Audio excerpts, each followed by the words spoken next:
সুখে, ও দুঃখে, তোরা আছিস? আমি তবে বেরোচ্ছি।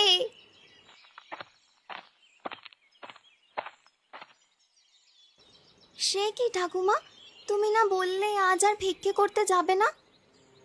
ঘরে যে কিছুই নেই, ভিক্ষে না করলে খাবো কি? তবে আজ আর দূরের গায়ে যাব না, আশেপাশের গাগুলো থেকেই যা পারি নিয়ে আসবো খন। ও ঠাকুমা, তুমি আবার যে যা দেয় তাই নিয়ে এসো না। চিকন চাল দেখে আনবে, আর টাকা দিলে নতুন টাকা নেবে। শোনো শোনো, মেয়ের কথা শোনো। চাল ডালি পাই না, তার উপর আবার চিকন মোটা। শোন রে মেয়ে, কথায় আছে ভিক্ষের চাল কারা আর কারা সবই নিতে হয়। তুমি ওর কথা শোনো না তো ঠাকুমা। ওর প্রতিদিন মাংস পোলাও না হলে মুখে ভাতই রোচে না। বলি আমরা কি বড় লোক যে রোজ রোজ ভালো ভালো খাবার খাবো? মাংস পোলাও না হোক, রোজ মাছ ভাত তো দিতে পারো। কই, সেটাও তো জোটে না কপালে। যখন যেটা থাকে সেটা দিয়েই খেতে হয় মেয়ে। সময় সবার সমান যায় না, আর তোর এই উচ্চাকাঙ্ক্ষার লাগাম টান, না হলে একদিন তোকে পস্তাতে হবে, এই আমি বলে দিলুম। আমাকে এত জ্ঞান দিতে হবে না, আমি ভালোই থাকবো। আর তুই নিজের চরকায় তেল দে দুঃখী। ও মা, আমি আবার কি করলাম? আমি তো তোকে কিছু বলিনি। তুই কি ভেবেছিস আমি কিছু বুঝি না? তুই সব সময় ঠাকুমার কাছে আমার নামে কথা লাগাস, এই জন্যই ওই বুড়ি আমায় দেখতে পারে না। দুঃখী আমায় কিছু বলেনি সুখী। তুই যে কেমন তা আমার ভালো করেই জানা আছে। হ্যাঁ, বুঝবেই তো, কথায় আছে যাকে দেখতে নারী তার চলন বাঁকা। আমাকে তো তুমি দেখতে পারো না, তাই আমার সবকিছু তোমার কাছে বাঁকাই লাগবে। দেখলি দুঃখী, দেখলি কালকের মেয়ে দুদিন বয়স হতে না হতেই কিভাবে মুখে মুখে তর্ক করে। শোন মেয়ে, তোর এই নাক মুখ আমি তৈরি করেছি, বুঝলি? ভিক্ষে করে না খাওয়ালে এত বড় হতিস না। ওটার জন্য সারা জীবন খোটাই দিয়ে যাবে। শোনো বুড়ি, তোমার ওই ঋণ আমি রাখবো না। সময় হলে সুদে আসলে সব পরিশোধ করব। ছি ছি সুখী, এ কি বলছিস বোন? ঠাকুমা আমাদের জন্য এত কষ্ট করে, তার প্রতিদান তুই এভাবে দিলি? তুই চুপ কর পোড়ামুখী, তোর কথা শুনলে আমার পিত্তি জ্বলে যায়। বেশ তো, আজকে তাহলে কাজ ঘর কিচ্ছু আনবো না, তুই তোর পিত্তি জ্বালিয়ে রান্না করে খাস। শোন দুঃখী, আমি আজ বাইরে খেয়ে আসবো, আর পারলে তোর জন্য খাবার নিয়ে আসবো। ওই বেয়াদব মেয়ের মুখে আমি আর খাবার জুটাতে পারবো না। ও ঠাকুমা, কোথায় যাচ্ছ রাগ করে? শুনে যাও, শুনে যাও, একটিবার শুনে যাও।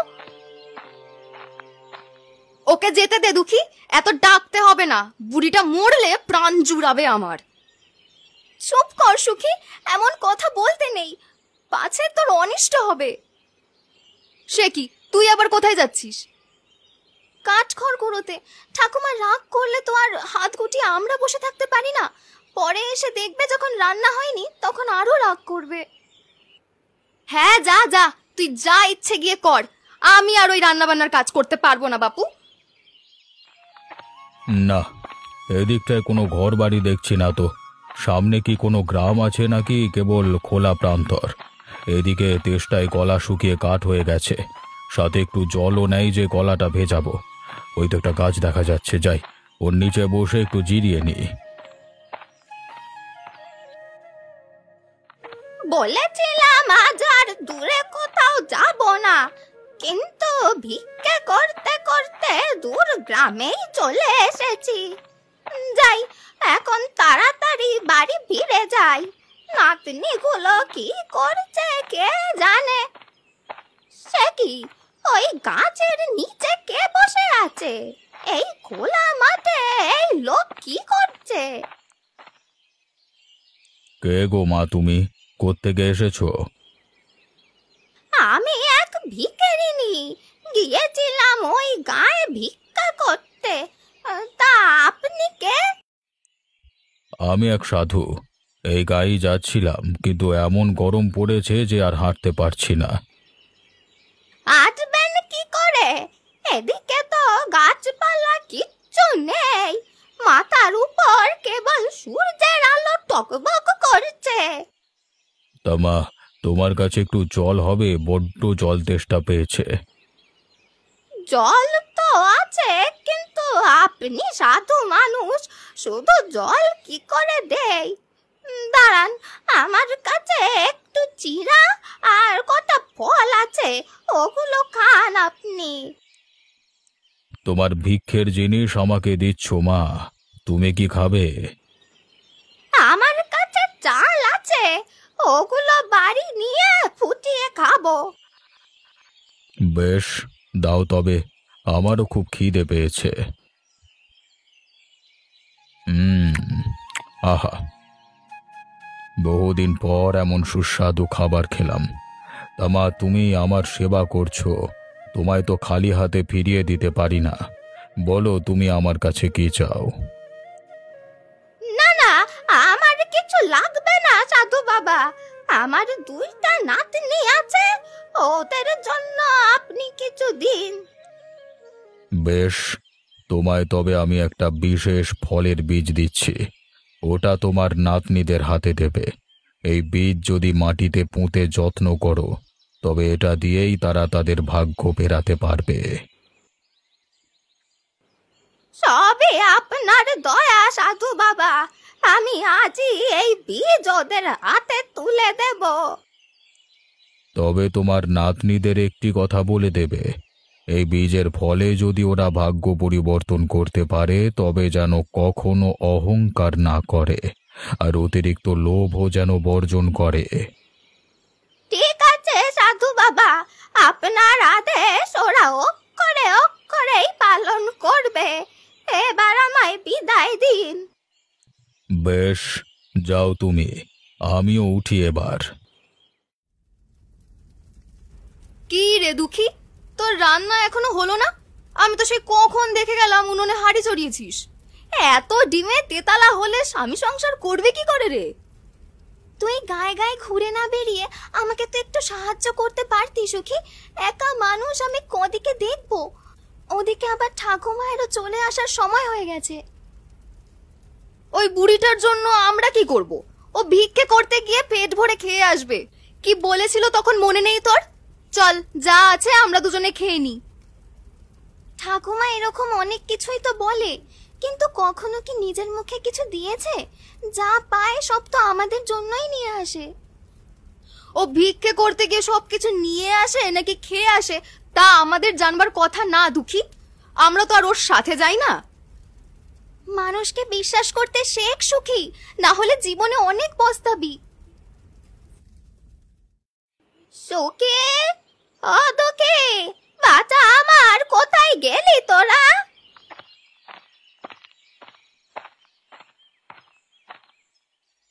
ওই তো বলতে না বলতেই ঠাকুমা চলে এসেছে। আরে, তোরা রান্না বান্না করে ফেলেছিস? বেশ ভালো হয়েছে, তোদের জন্য আমি আজ একটা উপহার এনেছি। কি উপহার ঠাকুমা? নিশ্চয়ই খাবার এনেছো। ইস, এই পোড়ামুখী আছে কেবল খাবারের জন্য। খাবার নয় রে, তোদের জন্য এক বিশেষ বীজ এনেছি। এটা তোদের ভাগ্য পরিবর্তন করে দিতে পারবে। ধুর ধুর ধুর, এসব ফালতু কথা শোনানোর জন্য এসেছো তুমি? ওসব বীজ দিয়ে কিচ্ছু হবে না। ভাগ্য পরিবর্তন হবে আমাদের রূপে। যে যত রূপবতী তার তত ভালো জায়গায় বিয়ে হবে। আমি তো তোর মতো অত রূপবতী নই সুখী, তাহলে আমার গরিব ঘরেই বিয়ে হবে বোধহয়। ওর কথায় কান দিস না তো দুঃখী।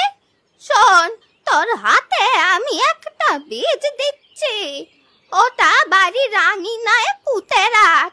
এটা দিয়েই তোর ভাগ্য পরিবর্তন হবে।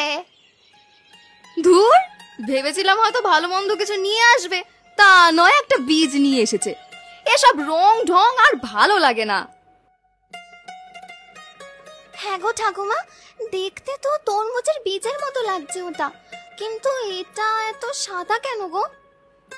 হয়তো অন্য জাতের তরমুজ, তুই বপন করেই দেখ না, দেখি কি হয় ওতে। ঠিক আছে, তাহলে চলো এটা পুঁতে রেখে আসি। বীজ বপনের কাজ শেষ, এখন এটাকে পরিচর্যা করতে হবে, তাহলে কদিনের মধ্যেই গাছ গজিয়ে উঠবে। হ্যাঁ রে, তারপর নিয়মিত গাছে জল দিবি, আর দেখবি গরু ছাগলে যাতে গাছটা খেয়ে না ফেলে। এত আদর যত্ন করে কিচ্ছু হবে না।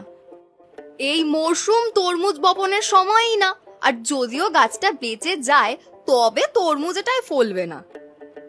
হবে কি হবে না সেটা সময় হলেই দেখা যাবে। আর দুঃখী শোন, সাধু বাবা বলেছে কখনো অহংকারী হওয়া যাবে না। যদি অতিরিক্ত লোভ করিস তবে এর ফল পেয়েও হারাবি। আমার মধ্যে এর কোনোটাই নেই ঠাকুমা, আমি সাদামাটা ভাবে থাকতেই ভালোবাসি। বেশ, তবে এখন থেকে গাছের যত্ন নেওয়া শুরু কর, দেখবি খুব তাড়াতাড়ি ফল পাবি। হ্যাঁ হ্যাঁ, অনেক ফল হবে, আর সেই ফল বিক্রি করে তুই রাজরানী হয়ে যাবি রে দুঃখী। দেখিস তখন আবার আমাকে ভুলে যাস না যেন।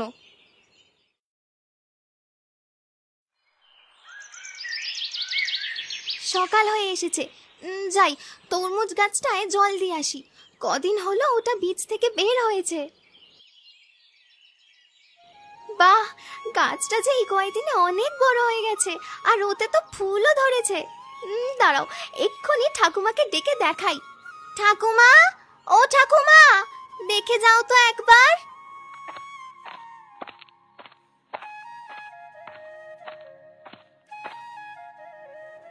দেখে যাও ঠাকুমা, তরমুজ গাছটায় কত সুন্দর ফুল ধরেছে।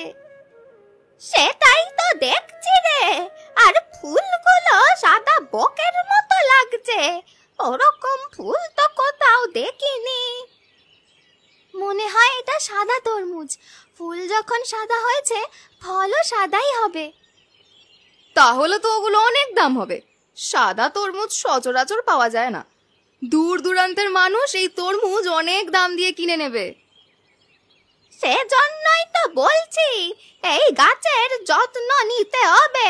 এখানে যত বেশি শ্রম দিবি তত ভালো ফল পাবি।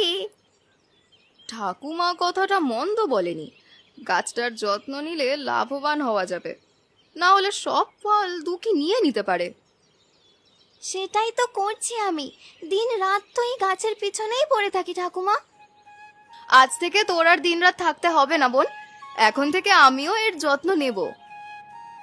তাহলে তো আরো ভালো, দুই বোনে মিলে গাছের পরিচর্যা করলে আরো ভালো তরমুজ হবে।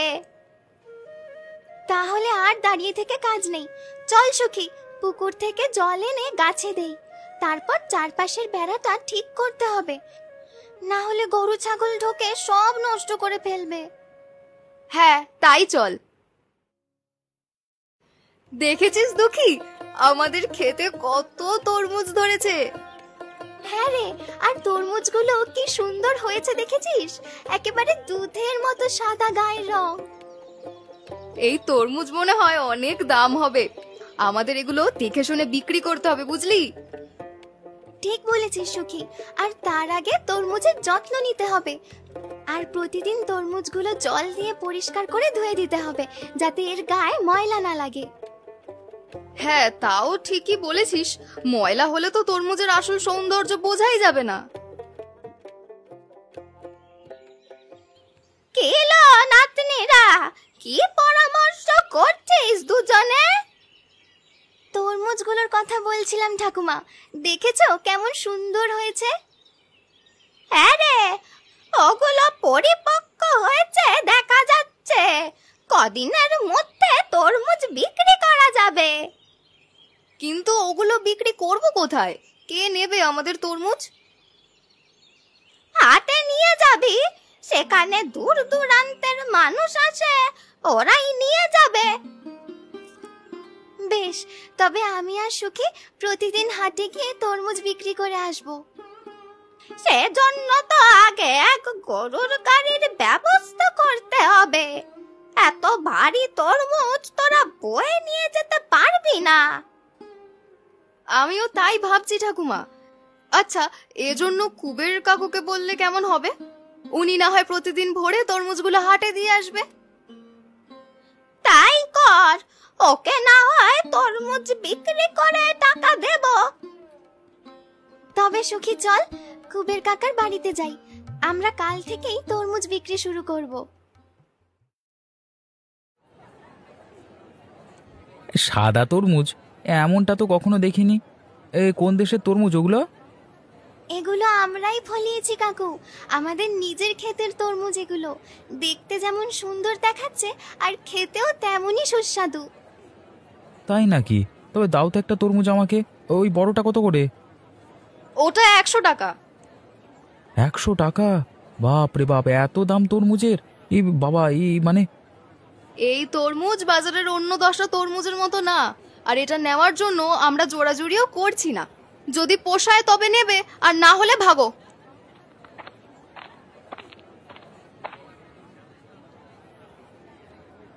কই দেখি দেখি, এখানে নাকি সাদা তরমুজ বিক্রি করা হচ্ছে। সবগুলো তরমুজ আমার লাগবে। এ আবার কি এলো রে বাবা? আমি যেখানে একটা তরমুজ নিতে হিমশিম খাচ্ছি, সে এসে সবগুলো তরমুজ নিয়ে যেতে চায়।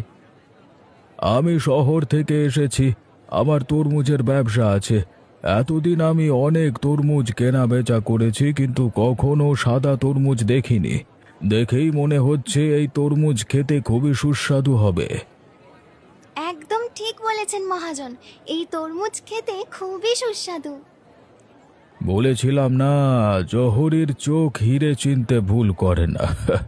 তামা কত করে তরমুজ বিক্রি করছো? 100 টাকা করে। শুনেছেন মশাই, এই তরমুজ নাকি 100 টাকা করে। আরে আপনি বলুন, 50 টাকার উপরে 1 টাকা হবে এই দাম? হ্যাঁ বলুন।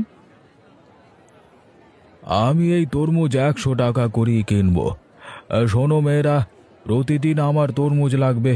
যদি প্রতিদিন তোমরা তরমুজ দিতে পারো তবে আরো বেশি দাম পাবে। প্রতিদিনই আপনি তরমুজ পাবেন। এখন এই তরমুজগুলো নিয়ে আমাদের টাকাটা দিন। বেশ, দিচ্ছি। কটি তরমুজ আছে এখানে? 50টি তরমুজ আছে মহাজন। এই নাও টাকা।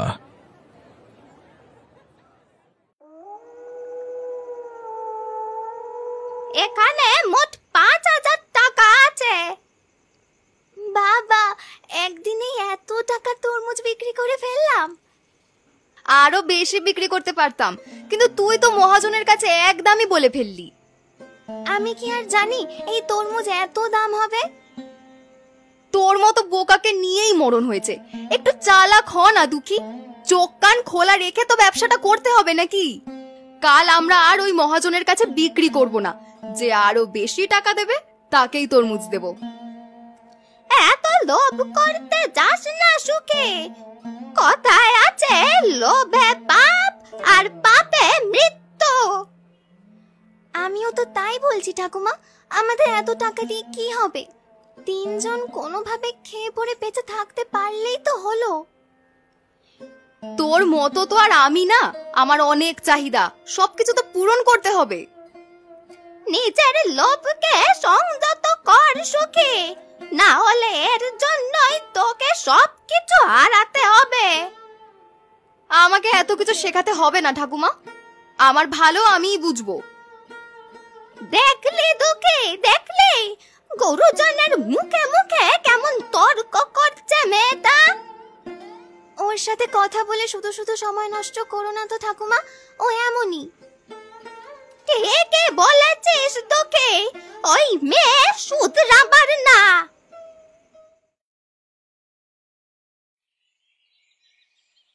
তরমুজ চাষ করে আজ আমাদের ভাগ্য ফিরেছে। মাটির ঘর ভেঙে পাকা বাড়ি করতে পেরেছি, আরে কয়েক একর জমিও তো রাখতে পেরেছি। আজ আমাদের খেতে কয়েকজন কাজের লোক সব সময় কাজ করে, এমন ভাগ্য কজনের হয় বল? আমাদের ভাগ্য আরো সুপ্রসন্ন হবে ঠাকুমা, যদি এবছর আমরা আরো বড় করে তরমুজের চাষ করতে পারি। ও কথা ভুলেও চিন্তা করিস না সুখী, অতি লোভ ভালো নয়। আমাদের যতটুকু সামর্থ্য আছে তার মধ্যেই চাষবাস করব। তোকে একদম ঠিক কথাই বলেছে সুখী, প্রয়োজনের বাইরে কোনো কিছুই ভালো নয়। না, এই অল্পতেই আমার প্রয়োজন মিটবে না, আমার আরো লাগবে। প্রয়োজনে আমি জমি বর্গা নিয়ে তাতে চাষাবাদ করব। হাতে যখন টাকা আছে তাহলে ওগুলো ফেলে রাখবো কেন? টাকা থাকলেই যে পুড়িয়ে ফেলতে হবে এমন কোনো কথা নেই, ওগুলো তো বিপদের দিনে কাজে লাগবে। তুই কেবল 3 জনের খরচ জোগানোর মতো করেই চাষবাস কর। আমি তোমার কোনো কথাই শুনবো না ঠাকুমা। আজই আমি কৃষকদের সাথে কথা বলে তাদের জমি বর্গা নেওয়ার ব্যবস্থা করব। আমার খুব তাড়াতাড়ি ধনী হওয়া চাই। দেখেছো ঠাকুমা কেমন সুন্দর তরমুজ ফলেছে? সবই আমার বুদ্ধির ফল। আমি হাওড়ের সব জমি বর্গা না নিলে এত তরমুজ ফলতোই না। কয়েকদিন পরই ওই তরমুজ বিক্রি করে লক্ষ লক্ষ টাকা আয় করব। কিন্তু এত তরমুজ কে নেবে? সারা মাঠে যে তরমুজের বাজার বানিয়ে ফেলেছিস। তরমুজ যেমন ফলেছে ক্রেতাও তেমনই আসবে, সে নিয়ে তোমাকেও তো চিন্তা করতে হবে না। এখন ভালোই ভালোই ফসল উঠলেই হলো। আবহাওয়ার যা অবস্থা, সামনে কয়েকদিন বৃষ্টি আসবে বলেই তো মনে হচ্ছে। আবার বৃষ্টি না হলে এই তরমুজের তো ভালো ফলনও হয় না।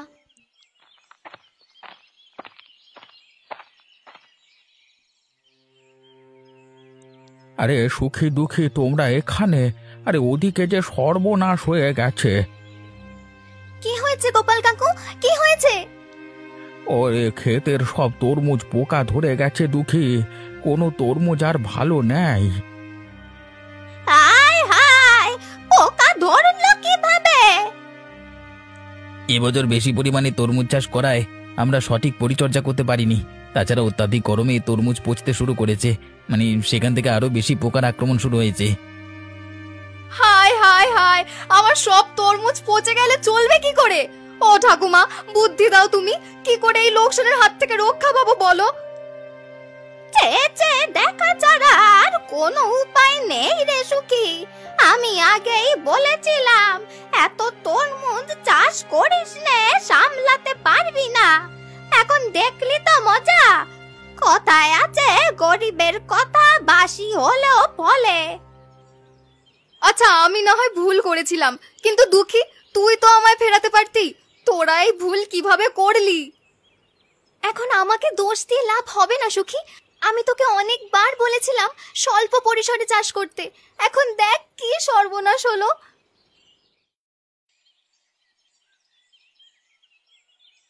শোনো সুখী দুঃখী, আমি আর কিচ্ছু শুনতে চাই না। তোমরা তরমুজ দেওয়ার কথা বলে আমার কাছ থেকে অগ্রিম টাকা নিয়েছো। এখন হয় আমাকে তরমুজ দাও, না হলে সব টাকা ফেরত দাও। আমাদের কাছে তরমুজ বা টাকা কোনোটাই নেই মহাজন। আপনি জানেন যে আমাদের সব তরমুজ নষ্ট হয়ে গেছে। এখন আমরা আপনার টাকা ফেরত দিতে পারবো না। তাহলে তো হবে না। আমি ব্যবসায়ী মানুষ, এত টাকা ছেড়ে দিলে আমার লস হয়ে যাবে। যেভাবেই হোক আমাকে টাকা দিতে হবে। আপনি একটু সদয় হন মহাজন, আমরা অন্য কোনো ভাবে আপনার টাকা পরিশোধ করব।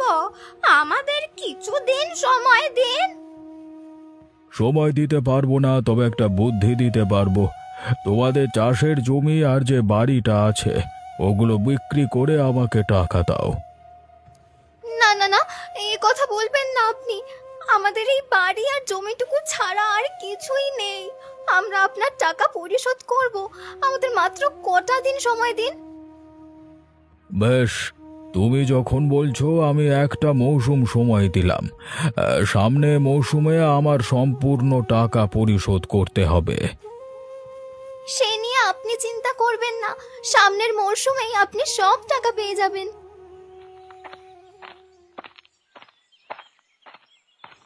সামনের মরশুমের কথা যে বললি, সে সময় কিভাবে টাকা ফেরত দিবি? এত টাকা তো ভালো কোনো ফসল চাষ ছাড়া তোলা সম্ভব নয়। তরমুজ চাষ করে যে টাকা ফেরত দেব সেই উপায়ও তো নেই। গত মরশুমে সব বীজ বপন করে ফেলেছি। কি যে শনি পেয়েছিল আমাকে তখন। সব তরমুজের বীজ বপন করা হয়নি সুখী, আমি কিছু বীজ লুকিয়ে রেখেছিলাম, এবছর ওগুলোই চাষ করব। সত্যি বলছিস বোন?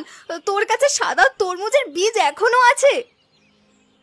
হ্যাঁ রে, ওগুলো আমি এক শুকনো তরমুজের খোলায় সংরক্ষণ করে রেখেছি, যাতে গুণগত মান ঠিক থাকে। তাহলে আমরা কালই ওগুলো বুনে ফেলবো। যত তাড়াতাড়ি বুনবো তত তাড়াতাড়ি ফসল আসবে। না সুখী, তাড়াহুড়ো করে নয়, এবার আমরা ধীরে সুস্থে ফসল চাষ করব, যাতে কোনো ভুল না হয়। যদি এবারও ফসল নষ্ট হয় তবে আমরা নিঃস্ব হয়ে যাব। তুই ঠিক কথাই বলেছিস তোকে। এখন থেকে আর লোভ করে বেশি বেশি চাষ করা যাবে না। তোর বুদ্ধিমতো প্রতি মরশুমে অল্প তরমুজ চাষ করতে হবে, যাতে প্রতিদিন গাছের যত্ন নেওয়া যায়। হ্যাঁ, আমিও তোমাদের সাথে একমত ঠাকুমা। দুঃখীর কথা মতো চাষবাস করলে এই সাদা তরমুজ আবার আমাদের ভাগ্য ফেরাবে। এবার বুঝলে তো কিভাবে ভাগ্য পরিবর্তন করতে হয়? বেশি লোভ কখনো করা যাবে না। নিজের যতটুকু সামর্থ্য আছে তা দিয়েই চেষ্টা করতে হবে।